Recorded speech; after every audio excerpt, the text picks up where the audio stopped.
So, good afternoon, good evening, good morning. I think Soeb is joining at midnight. So, which part of the world you are in? So, good time of the day. Welcome to this short webinar on essential data skills for business analysts in 2025. So, when I said business analyst, I typically meant the requirements analyst BAs, because many requirements analyst BAs are planning to learn about data analytics as well. I have been part of both the worlds. Like I have been a requirements analyst for a very long time. I also have been a data analyst for reasonably well number of time, because as a small organization, we don't have specialists just doing this work. So the work falls on my head. Those of you who don't know me, my name is Alan Mishra. I'm one of the principal business analysts at Adaptive US. I have been teaching the courses on requirements analysis, data analytics, product ownership for about 8 or 10 years now.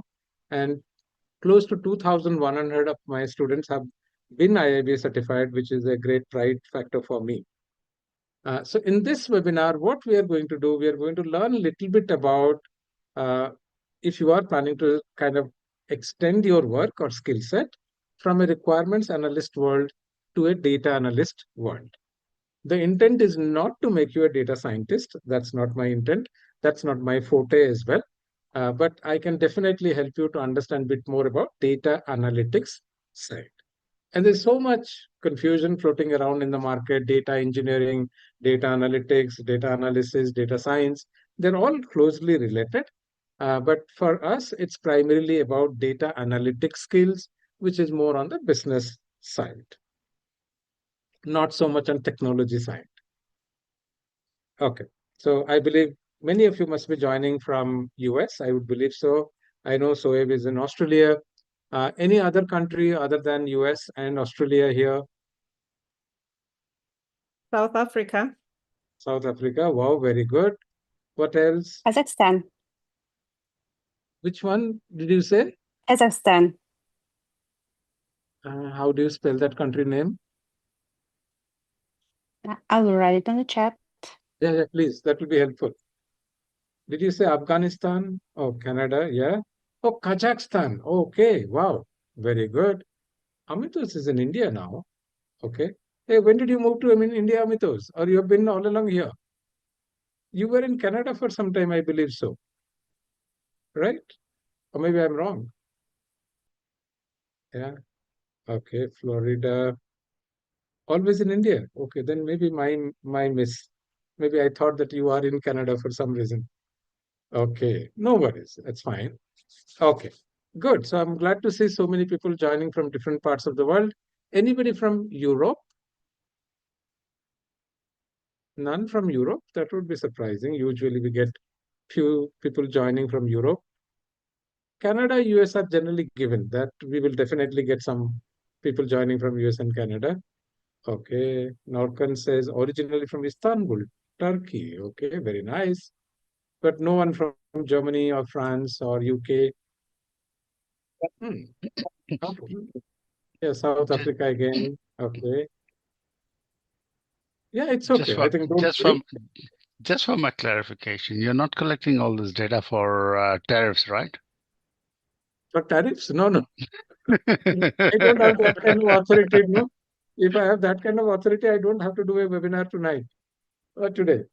Okay, no worries. I see somebody from Kishore is from UK, which is very good. Okay, thank you all for joining us today. It's always a pleasure to meet so many of you. Some of you could be my past students as well, like Amitos is our past student. Amanda is again, has been our customer. And many of you joining us or learning about us newly. And that's what I take a pride. I say, probably there are close to 100 countries I can travel and I will find a student of mine. That's always a good point, no? Wherever you go, you will find a student of yours, which is nice. Okay, and let me thank all of you for taking time out from a busy schedule. It's a working day. And even then you have kind of taken time to come and join here. And I have a good saying: people who learn today, they lead tomorrow. No? People who do not learn, obviously they become obsolete, and the world is changing quite rapidly. So it's important for us to keep our skills enhanced and maybe a little bit more versatile. Like in investment game, we say, you might have heard this statement, don't put all your eggs into one basket. Have you heard this statement in investment? No? We say this, and I think some of you might recognize this statement. It says, don't put all your eggs into one basket. What does this mean?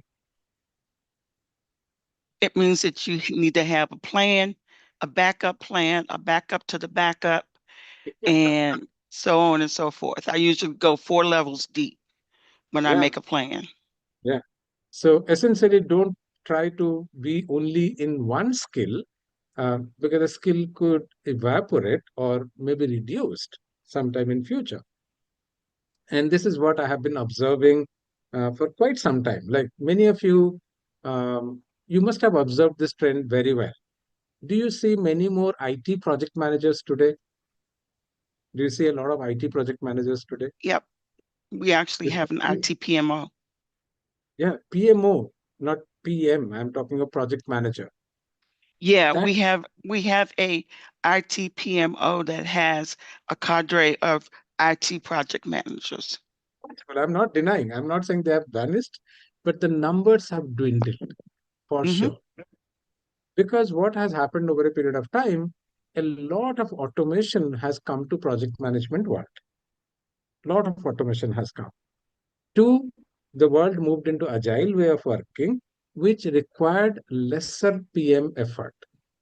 Similarly, when the world will move into generative AI and those kind of skills, maybe the amount of work that we used to do as a requirements analyst may also come down. So please trust me. People can talk anything saying AI will not take away jobs. All that is good politically correct sounding words. But even if it doesn't take away jobs, it is going to reduce the demand for requirements analyst. Because a lot of requirement analysis that work we did ourselves, uh, maybe 50% of it AI can handle. If not today, maybe in 1 year's time. Okay. So in that sense, it's always better for us to be slightly more versatile and pick up work which is available in the organization and not necessarily stick to a skill which may not grow that well. Hmm. Even analytics is a skill growing right now because it's a relatively new skill, but at some time it will also become a matured skill.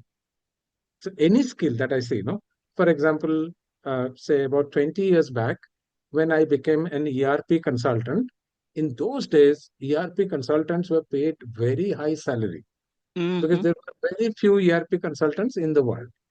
But the moment people learn about ERPs become simplified. Now the salaries have come down. It is no longer very different from other professionals that you see. So that's why I will always say that one, learn more skills that will help you to kind of diversify your portfolio. It may protect you from some wrong things that happen in organizations when they're trying to downsize or something. At least you may be better off. Second, you may be able to leverage these skills to get your organization ahead. So any skill that you are learning today, you may be able to apply that to your business unit, and in turn, you can show better value for yourself. So that's what I'm trying to say. Okay, so obviously our aim is to understand a bit about data analytics process. I am trying to say data analytics, not data analysis or data science. People say data analysis is much more mathematical, which is not our aim. Analytics is more towards business. Hence, it's something that regular business analysts can understand much better because we come from business side of the story. So I'm going to talk a little bit about data analytics process, some data analytics tools, and some resources that I would like to share with you. And remember, there is a good offer that I will make it to all of you if you stay till the end of the webinar. So please take advantage of that offer. So obviously, this is interesting what this report is saying. And I took the report from this link. bis.gov, blah, blah, blah. And if it says the demand for data professionals is all-time high, and it is expected to grow about 35% between 2022 to 2032, because it's relatively new space, compared to requirements analysis, which has been there for a reasonably good amount of time. So why suddenly so much fascination for data? I didn't hear this much fascination for data 10 or 15 years back. What has made so much fascination for data? Anyone? Is it so hard question?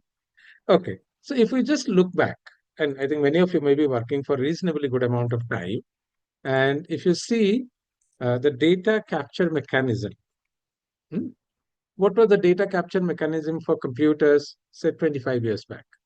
How did data come to computers?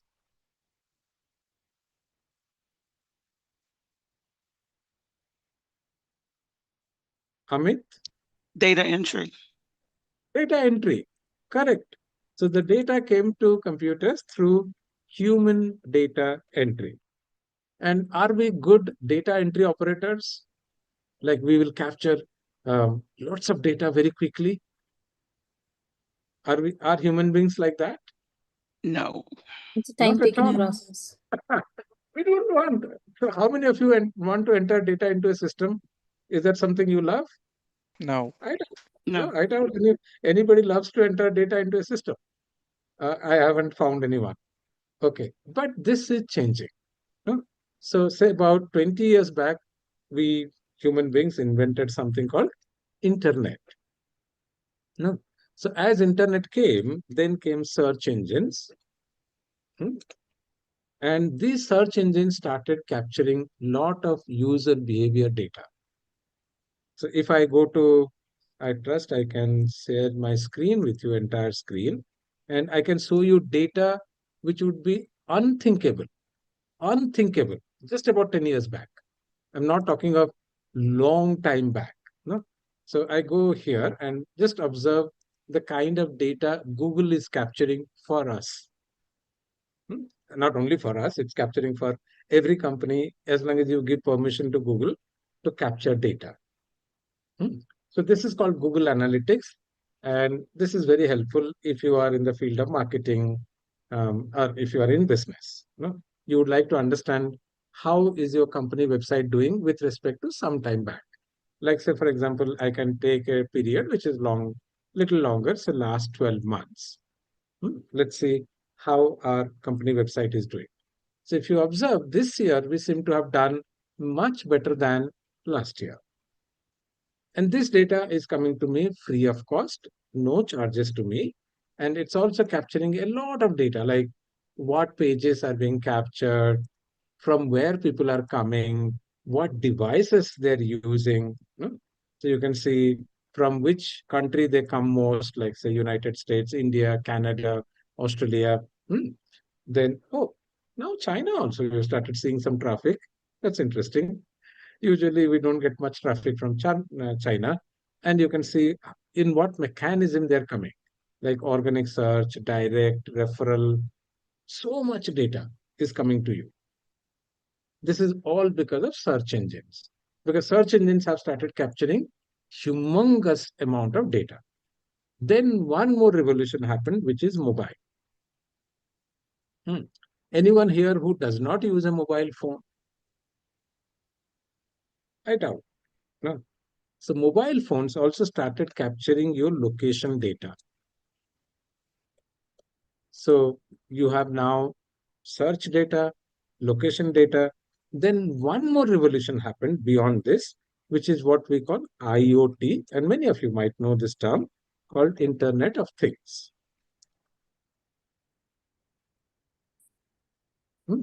Which means devices which are connected to internet. So obviously, these devices being non-human devices, they can send a lot of data. No, we human beings will be very stingy in giving data to a system. But say, for example, if you take Apple Watch, any smartwatch for that matter, it's actually monitoring your data, your heart rate, so many things, and it is actually sending it to a server. So in fact, few days back, my son wakes up in the morning and he tells me, I did not have a good sleep last night, and my Apple Watch told me that I did not have a good sleep. I said, could you not know yourself that you are relying on Apple Watch to tell you that you did not have a good sleep? But people are becoming more gadget savvy, so people are using a lot of gadgets, and these kind of devices are also collecting a lot of data. Now, organizations have access to humongous amount of data if they are clever enough to leverage this data. Or you pay money to Google or Microsoft or Amazon to get this data for your benefit. Hmm?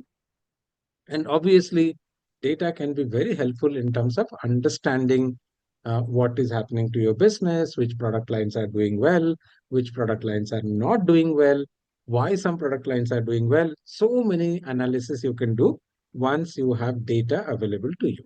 That is why there is such a huge fascination for data and data analytics.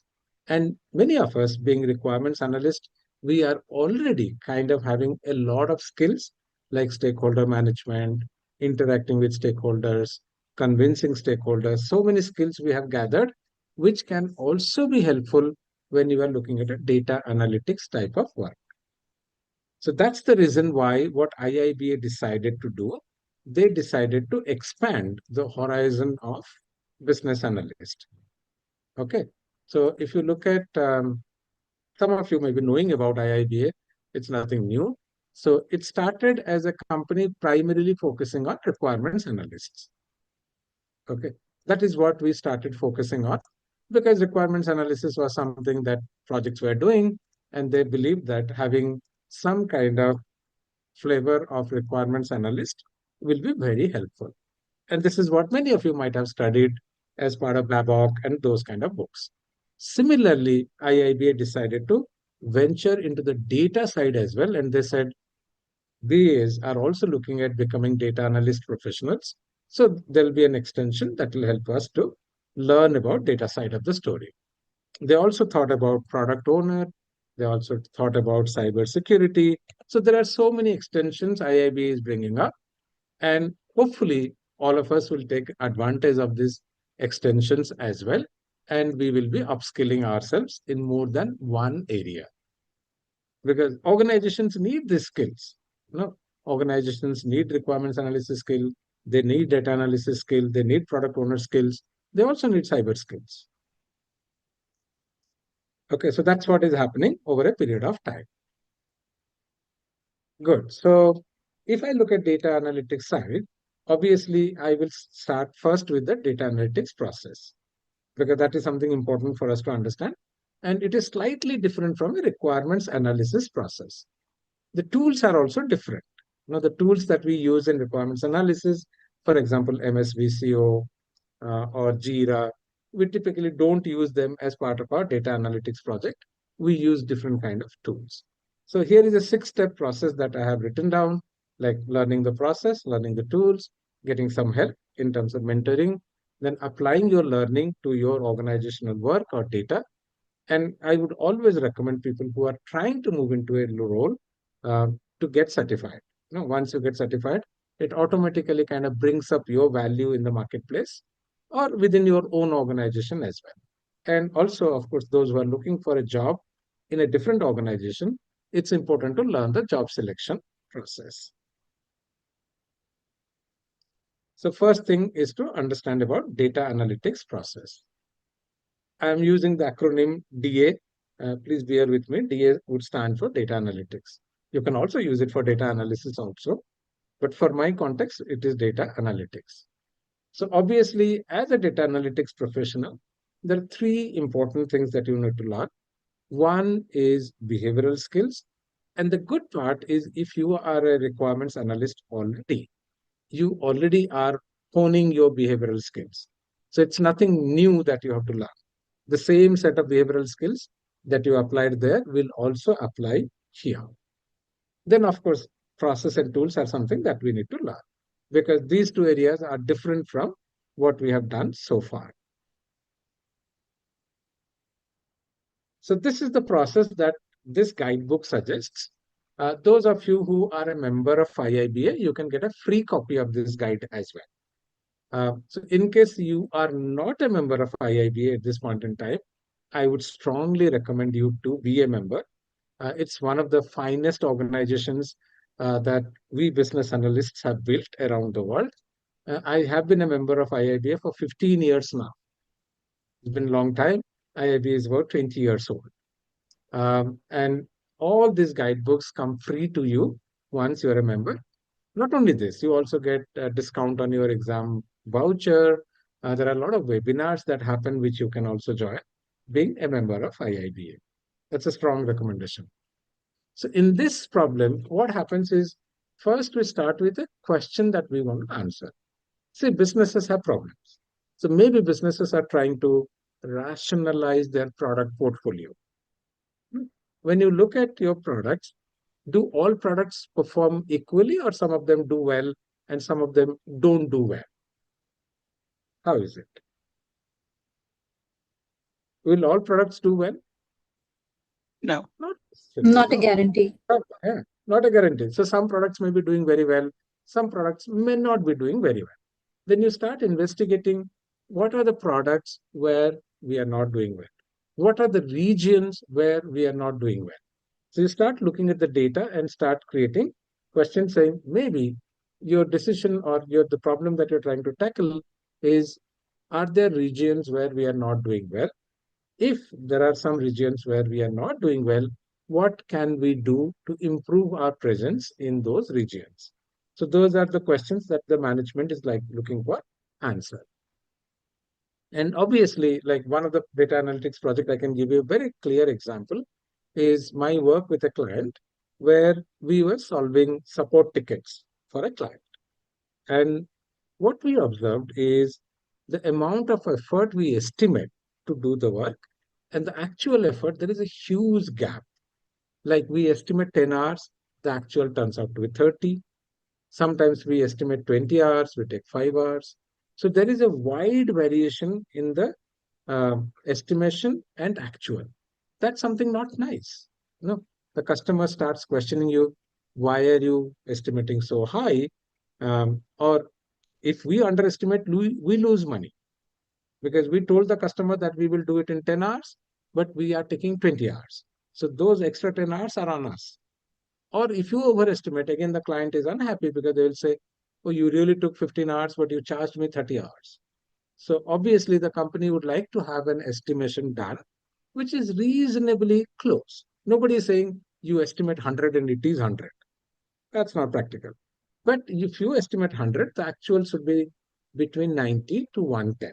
Then that is acceptable. So that was the problem that was given to me saying, can you find why this is happening and what could we do? So once I have that problem definition in hand, I started looking for data that will help me to solve this problem. So what I did, I went to the projects where this task was being done, and I collected 100 ticket data, saying, folks, give me 100 tickets data in the last 3 months. Tell me how much you estimated and how much we spent actually. That data I collected, and that's what is called source data. Along with that data, I also asked them, as per your personal opinion, like these people are solving tickets, so they have an experience, what factors determine the actual effort? So they said, yeah, the factors could be the technology on which the application is built, the clarity on the ticket itself. Like if we have high clarity, usually we take less time. So there are 4 or 5 parameters that we discussed. So we collected that data, we put it into an Excel. And once we have this data, we ran an analysis technique called regression analysis. Some of you might have done regression analysis. It's not a very complex analytical technique. And in fact, that's the first technique that you're supposed to learn if you want to move into the field of data science. That's the very basic technique that we start with. So we ran regression analysis and we built a formula around it. And then we actually applied that formula for next 1 month. And we observed how accurate is our new estimation with actuals. We were close to 20%. So initially we were at 75% variation. That 75% variation came down to 20%, which is very good. No? Then we, of course, applied this logic or learning to the current project. We also went to the other projects in the organization because we were running about 400 projects in the company. And that's how the model was taken up and it was leveraged by other projects as well to improve their process performance as well. So that's how you complete this entire process. So it's not so much about the requirements, but more about understanding the problem statement, finding data, and then kind of getting data insights and recommending it. In fact, if you look at this particular guidebook, it has a very simple 6-step process you can see here. So it starts with identify research questions. And in fact, it starts kind of defining problems, identifying stakeholders. For me, the stakeholders were project managers and client. And then how are we doing today? At that point in time, we were guessing. No, that's how. So how much time this ticket may take? 20 hours or 24 hours. Just a guess. But we said guess is not good because it is not giving us good results. So we wanted to define a state in which we would be able to scientifically assess or estimate the effort. That's how we did. And we started creating some questions. We got the data collected. And we also validated the data saying this data looks appropriate or not. Then on part of us, it was not a very complicated problem. So we said, okay, we are going to look at analytics from a regression perspective. That's what we did. And this is what we did. A lot of times you could also explore data in a very simple manner, like histograms, pie charts. Those itself could throw light to you, saying, okay, it looks like this particular product is doing amazingly well in this region, but not in this region. Okay. So you can get some data from there as well. And obviously, whatever findings you get, you have to communicate to your stakeholders saying, this is the finding that we got, this is the result that we got, and how this result can be implemented and taken to the organization level. That's what we're talking of. No? So finally, we want the entire organization to be more data-centric, data decision-making, because a lot of organizations still make a lot of decisions just on intuition. No, because in the past, data was hard to get. So mostly we relied on our intuition saying, do you think it will work? Yeah, I think it will work. That's how we believe. But now the good part is we have so much data. But at the same time, I would warn you against trying to force fit an idea into data. Now, like you believe this is the reason why things are happening. You twist data and you do everything to prove that data. No, that's not right. So people say, no, if you torture data, you can make it say whatever you want it to say. But that should not be our approach. Then we come to data tools. And the good part is we have still our good old Excel available to us. Excel is still one of the world's most used data analytics tool. So don't underestimate Excel. No? Even today, Excel remains very, very popular. And we may be knowing a bit of Excel, and you can also learn a bit more about Excel. It's not a very hard tool to learn. So always pay attention to Excel. Then there is one more technology which can be very handy for all of us, which is called SQL or SQL. SQL is a very simple data language. It's not very complicated to learn. I have learned it a little bit as well. So I believe if I have learned, you can also learn. SQL helps you to draw good reports from your system without much, you don't require much help from developers. And the syntax is also not very complicated. Then there is a tool called Power BI, which is more of a visualization tool. So between Excel and Power BI is far more scalable. It's an enterprise-wide tool. No. Excel is still a personal tool. It's not an enterprise-wide tool. And Tableau is, a lot of people are very fond of Tableau, although I haven't used Tableau much. But my colleague, Tom Tomasovic, who usually teaches our data analytics bootcamp, he is a avid supporter of Tableau. Obviously, as always, I will say, take some help from your mentors. There's no harm.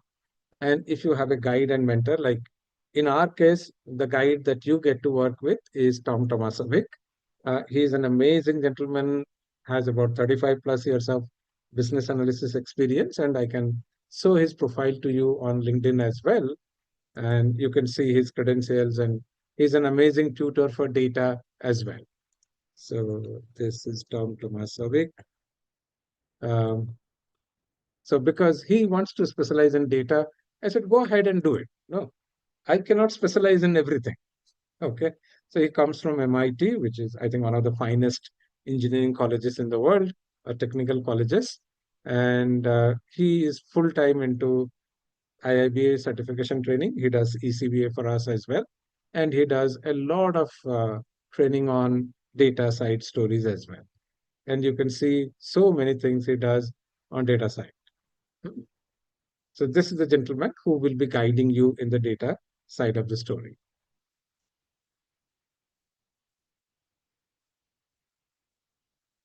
And obviously, I don't have to put this emphasis. Unfortunately, when we look at the IIBA scheme of things, we haven't really paid good attention to these skills. That's something I have a little bit of a sad feeling about the whole IIBA scheme of things, because I believe a BA success is 50-50 between behavioral skills and technical skills. No? So if we don't pay enough attention to behavioral skills, we are not going to be successful. Hopefully, this year or early next year, we may be able to create a good guidebook for all BAs on behavioral skills. That is something that's there in our radar, because we believe we haven't done a good job. We put a lot of emphasis on technical skills. To some extent, we cover tools as well as part of our training, but behavioral skills are not something that we are doing a great job of. This is probably something I have to take it up as well with IIBA. How do we improve the behavioral skills for business analysts, especially those who are going to leadership positions? You know, in leadership positions, your behavioral skills start mattering a lot more than technical skills. Then obviously, any new skill that you learn, try applying. You know, try applying. And some of you who are looking for an entry level business analyst or data analyst role, in your organization, if you find somebody playing that role, shadow that person, see what that person is doing. Okay. You may also be able to volunteer in some projects or organizations. Hmm? There are kind of non-profit organizations which may be looking for some help. See if you can volunteer with them and improve your skills through that process. Because the more interaction you have with stakeholders, you learn what they're looking for, it becomes easier for you to work in that environment. And of course, if you're completely new to the world of business analysis, be open for internships as well.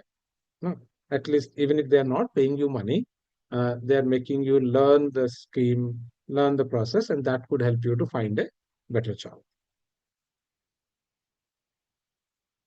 I will always say it always makes sense to be certified, because when you get certified, it kind of indicates the fact that you are committed to that profession.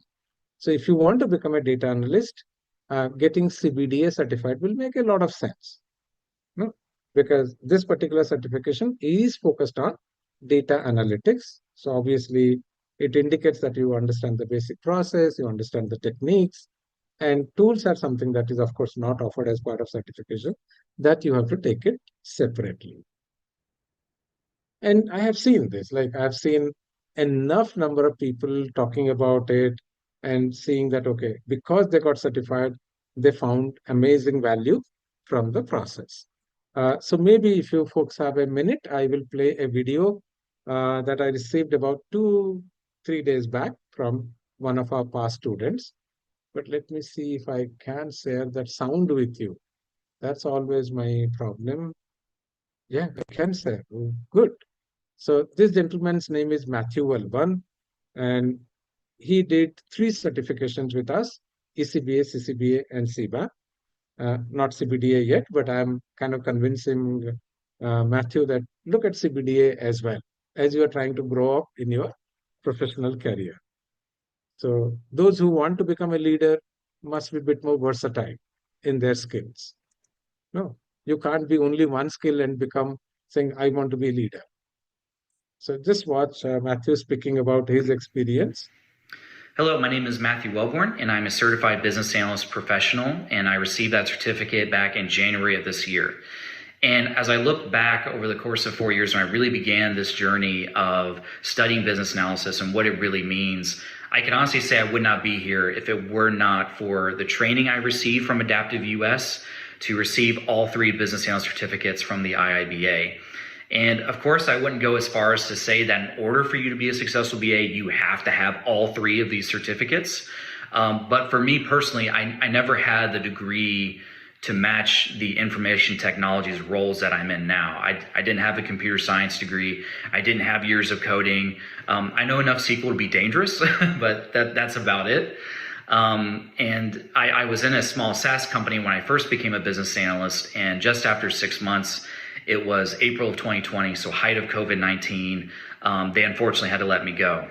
So there was a lot of insecurity, a lot of imposter syndrome.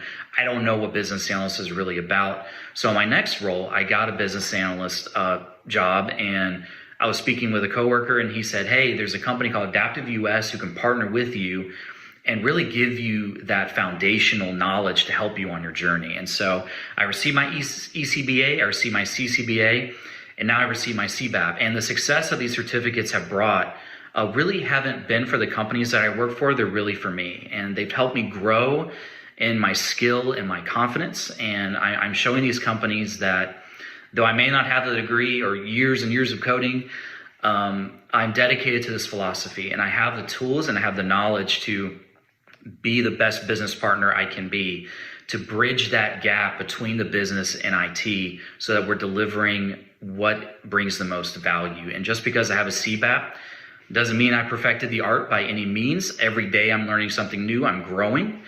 But I can look at the certificates on the wall that I have in my office and just tell myself, hey, I'm dedicated to this philosophy and I'm going to be the best business partner I can be. And Adaptive US really partnered with me and helped me make that journey possible. And I'm incredibly grateful for that. So I wish you all the best in your BA journey. And thank you so much for your time. Have a good day.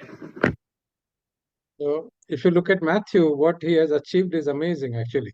And in fact, we have some students who have achieved 5 certifications, not 1, 2. So I'm not saying become a certification junkie. It's definitely not. But I also use certification as a process to learn a new topic. Like when I did my cybersecurity certification, I learned a lot of new things which I did not know. And I trust, even if you have 20 years experience, when you go through a certification program, you will learn many things new. Trust me. Okay. So that's why I always say get certified. Then I will also ask you to understand the job selection process, especially if you are a newcomer. Because usually the first job is the hardest one to get. Once you get the first job, second, third, fourth ones come relatively easily.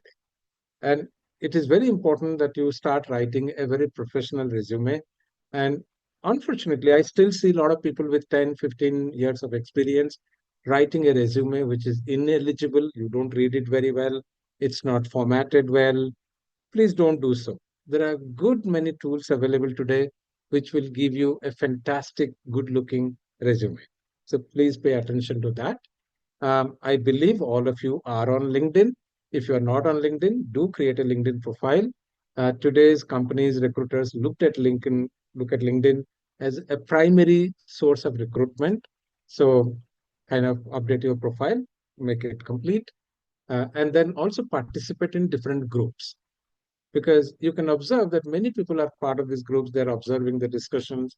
So if they find you contributing to those discussions, it automatically makes you visible. It makes you visible to the recruiter, to the manager. That might help you to find a new job. Then the second thing I will also say is about understanding the interview process. It's a fairly disciplined process if we follow good practices. it's very likely that we can kind of be successful in interview. I trust most of you go prepared for the interview, but maybe not very scientifically. So we actually do also a course on interview preparation. And those of you who are in UK by chance, we do have a partner who helps you to find a job in UK. So if you are interested to find a new job in UK, let me know. So we have piloted the program in UK. Hopefully, we will be able to roll it out in US and Canada and Australia very soon as well.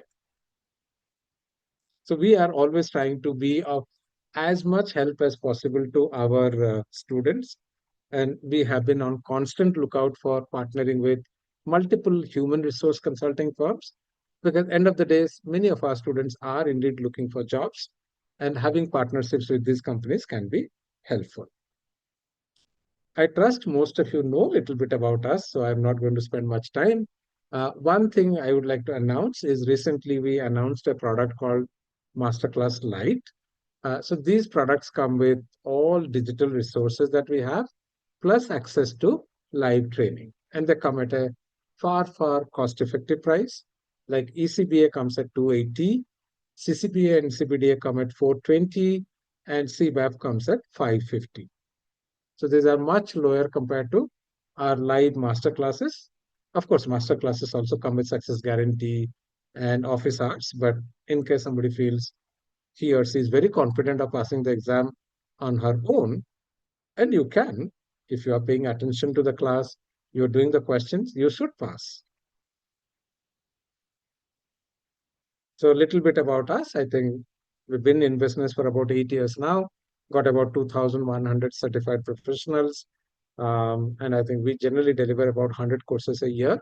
And we have been delivering all our courses uninterrupted for 60 plus months now. So which I take a great pride because it has taken us a lot of effort and time to do it. And we actually offer something called 3 guarantees, if some of you know. We offer something called success guarantee, run guarantee, and money back guarantee. In fact, we're trying to introduce a product which also would probably come with an income guarantee.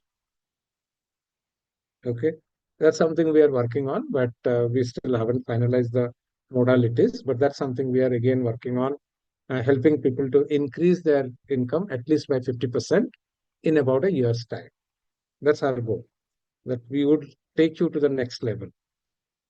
And what all we provide, of course, we are a content company, we're a program delivery content company, and we also help you with continuous mentoring. You can get help for a year if you wish to kind of make yourself ready, either for a new job, new role, anything. You can pick our support. If you want longer than 1 year, we will also be able to do, but most programs are typically for 6 months to 1 year. Again, these are the kind of people that you will meet in the programs. So I've talked about Tom. The other 3 colleagues that I have is Victoria and Laura. We, in fact, have 2 more new colleagues, Olivia and Bindu. I haven't been able to put them up in the PPT. Olivia is also a very senior business analyst. She's also a chapter leader for Bay Area chapter, I think. Florida chapter, I think, sorry. And Bindu is the head of IIBA Europe. Couple of things that you will find helpful. One, we have something called a Competency Pro app, in which you can assess your skills. I think we have a skill assessment for requirements analysis, data analysis, product owner. Maybe I think I can show you the app as well. That's a nice app that we have built, and it's all free. There's no charge to use, and you can actually assess it over a period of time. Like you can see how your skills are going up over a period of time. So I can come here, and these are the frameworks that we have built right now. Babok, business data, business requirements analyst, product manager, and product owner. But probably in future, we will add few more roles as well. So we create content and we will be adding. And if you go to your dashboard, you can actually see a report and you can see some graphs as well. Where is the graph? I also don't know.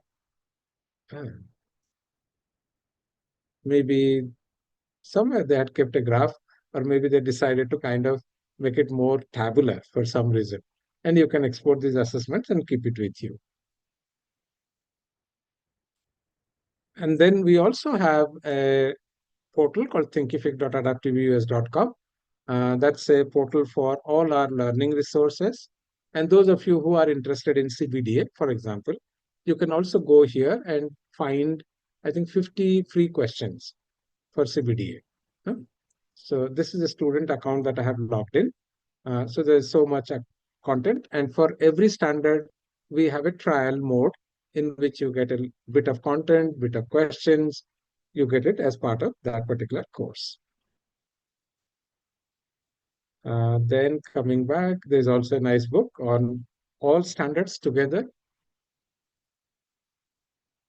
So just a few announcements. One, we have our next CBDA session starting on 10th April, and this can also be connected to our data analytics bootcamp. So once you start with CBDA, so I should actually write it as CBDA plus DA bootcamp. Okay. So those of you who are interested in learning a bit more about DA tools, you can join the DA bootcamp. But that's an extension to CBDA.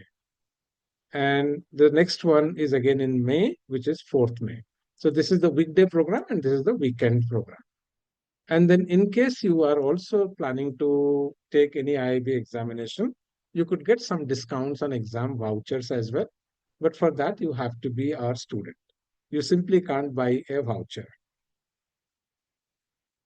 That means we can't sell vouchers independent. That's not something IIBA permits us to do. But we can bundle it with our courses. And all our course program details you can find in a link, which is adaptiveus.com/calendar.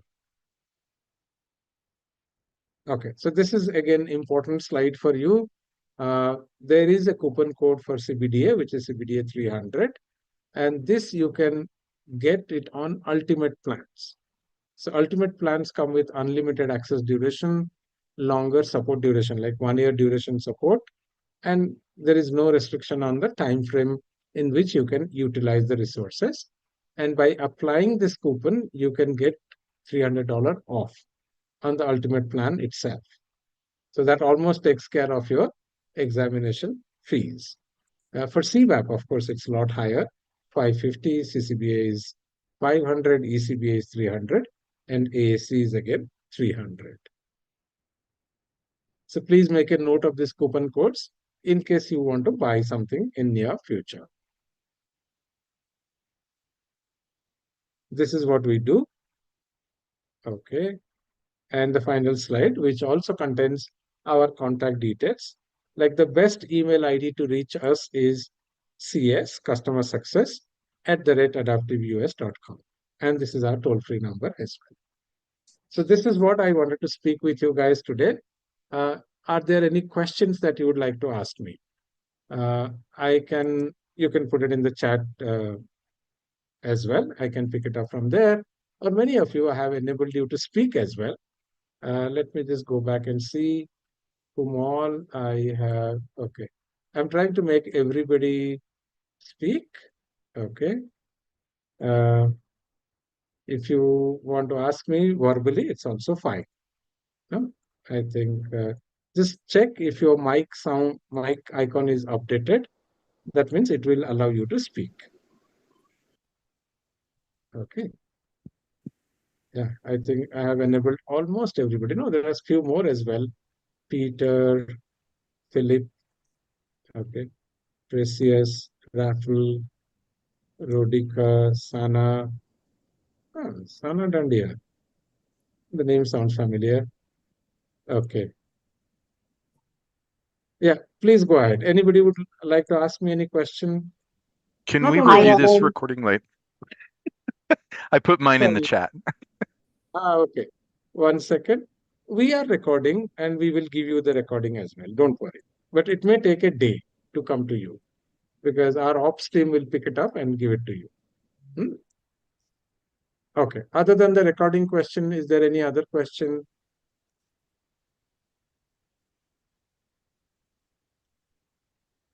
All good? Otherwise? Okay. Allah has a question. are you working with unemployment services for training payment? We are indeed trying to do so. We have applied to Delaware government. Delaware government became our client recently. So hopefully that application will get approved.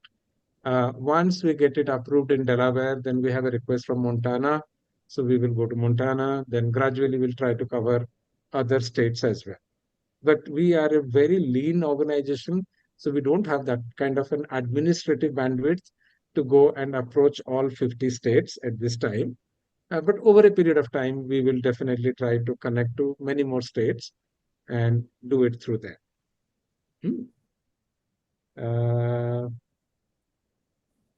Okay. I want thanks, Mishra, for doing this great work for the community of BAs. What I want to ask is, you said you have news support, the kind of help that people in UK can be benefited from. So I'm interested in that, and also. Can I request you one thing? I may forget this conversation because it's hard for me to remember. So please write to cs@adaptiveus.com saying that I am interested in the UK program, kind of a placement assistance program. They will definitely connect you to the right persons. Okay. Okay. Okay. Good. Anybody else with any other question? Anything on IIBA membership or anything?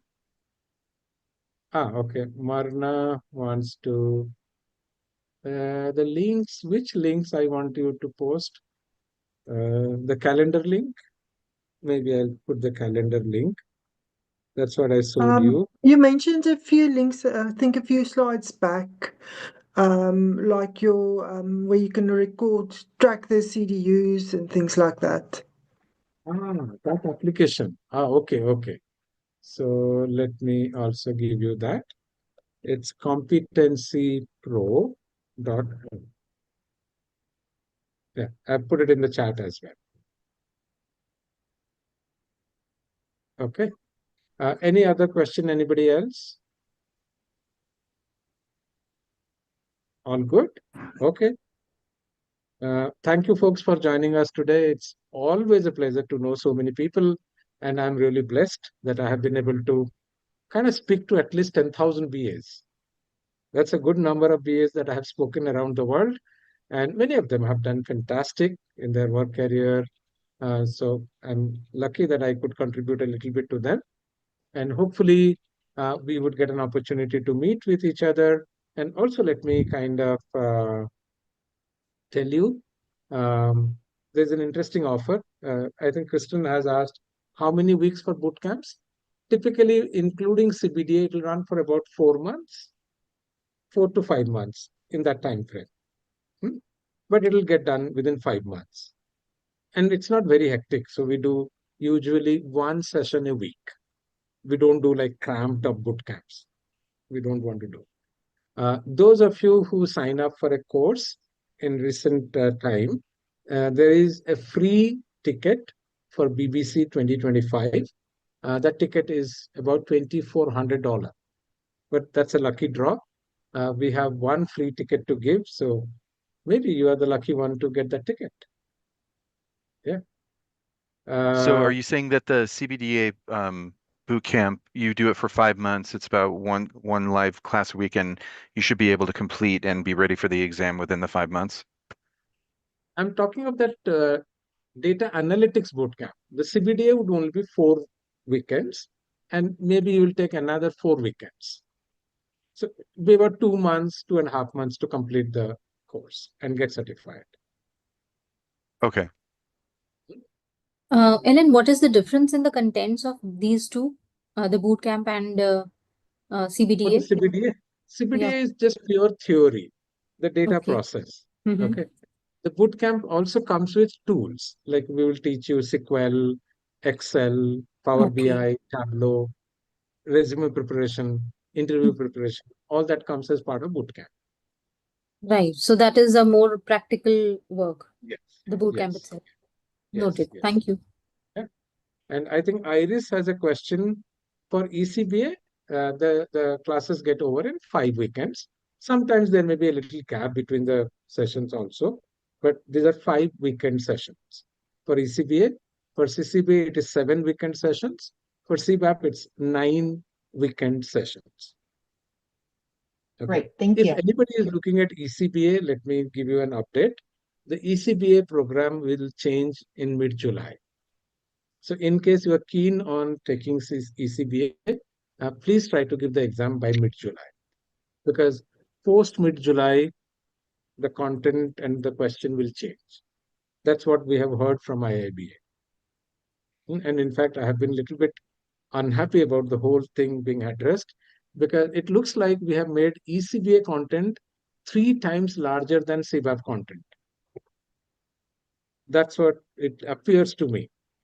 So it's a hard thing, but I hope there will be some good sense that will prevail. And we will be very clear from IIBA exactly what is covered and what is not covered for ECBA. That clarity is yet to come. Okay. Any other question, anybody else?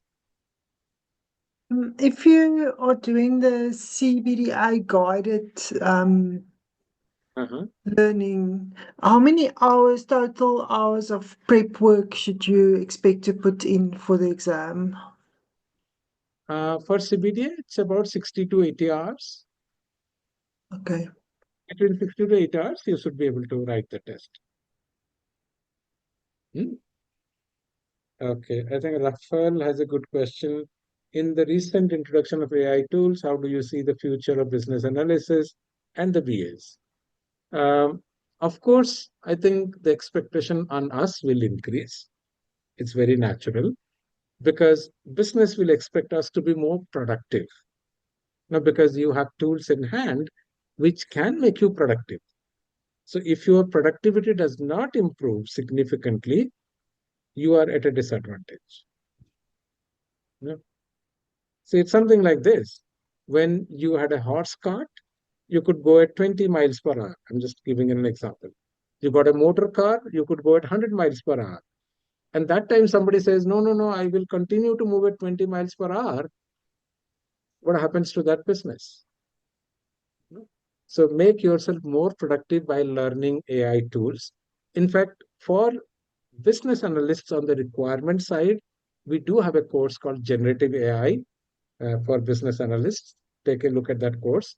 It's pretty well designed and making you aware of all the Gen AI tools and how do you leverage Gen AI tools to become a more productive requirements analyst, not a data analyst. We still don't have a course on data analytics AI, but maybe that's a good thought. Maybe next year we will introduce something on data analytics as well. Okay. Yeah, obviously we would be expected to deliver faster. No questions, no. We have better tools in hand, so we can't make an excuse. Okay, thank you folks for joining me again, and let's have a great time ahead. And all of us, let's wish that we all do well and we all prosper, and then finally we contribute to the world of business analysis and make this subject known to other stakeholders as well. Okay, thank you. Bye-bye. Thank you very much. Bye-bye. Thank you. Thank you. Thank Bye. you. Bye. Bye. Bye-bye. Thanks. Thank you.